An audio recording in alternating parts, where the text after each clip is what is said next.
So what was LSuperSonicQ talking about? Special Part 4.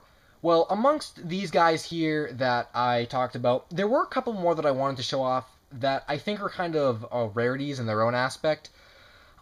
These ones fell somewhere in between all these ones, but I feel like I didn't include them in the actual video because I felt like they were kind of fitting for their own.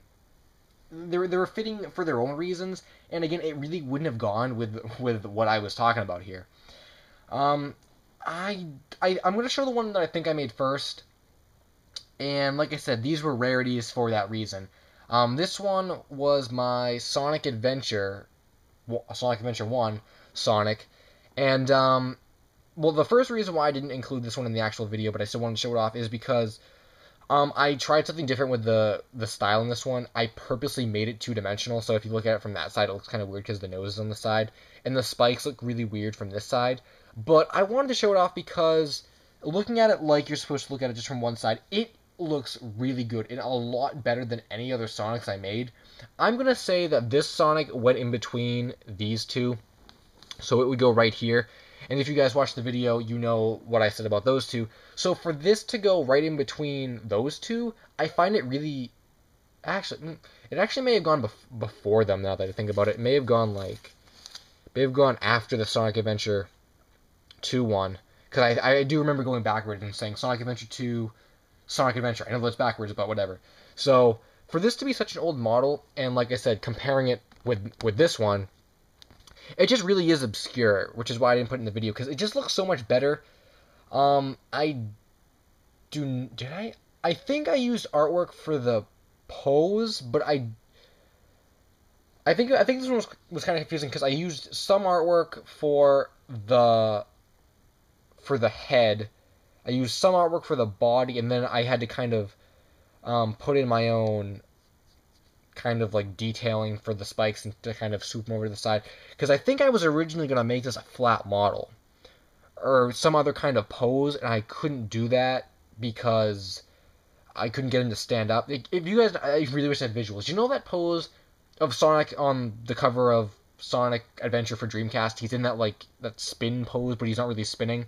I think I tried to make this one like that, and because I couldn't get him to stand up, I had to switch him over to that pose where his arms are crossed, kind of like right here.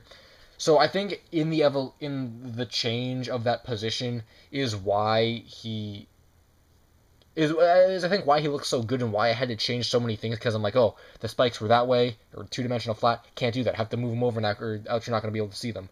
And I think that's kind of why it looks like it does. But like I said, it just looks so much better than anything else around the era, and I think there were a lot of obscurities that I used and stuff at the time that I made this that I didn't include it in the actual video.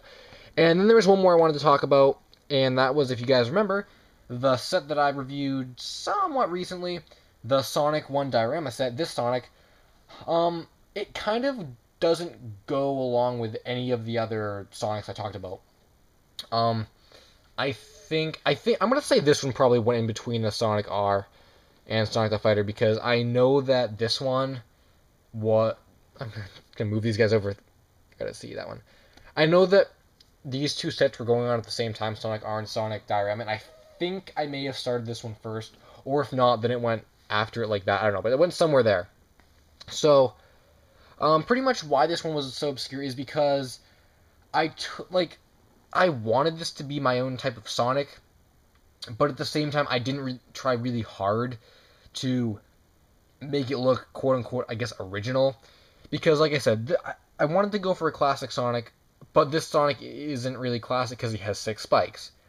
And I just think, he has kind of the gray on the back of his shoes, which he doesn't really have he doesn't have it in the Sonic 1 era. So this kind of just contradicted a lot of the stuff that I did, and I think because I kind of did a lot of different stuff with it, it doesn't really fit in for the timeline that I was talking about. But because it was an obscurity, and because I kind of jumped the gun on a lot of aspects, I feel like, when I did this one, that's why I didn't show it off in the actual video. But I'll put that one right there, because it was going on during Sonic R. So that actually is all the stuff I have, guys. Those were all the Sonic models I wanted to show off in this video. So, yeah, those are my 2 obscurity rarities, which is why I didn't put them in the timeline, because they were good in their own aspects, jumped the gun in some aspects, but they kind of contradicted stuff that went along with the timeline, which hence obscurities, rarities. So that does conclude this extra part 4 of 3 video in my evolution of my Sonic Clay sculpture then and now video series. So thanks for watching, guys. I hope you enjoyed this. I enjoyed making it. So until the next video, definitely we'll have more in this series at some point, but I'll just say until the next video, I'm LSuperSonicQ. Thanks for watching, and Finn.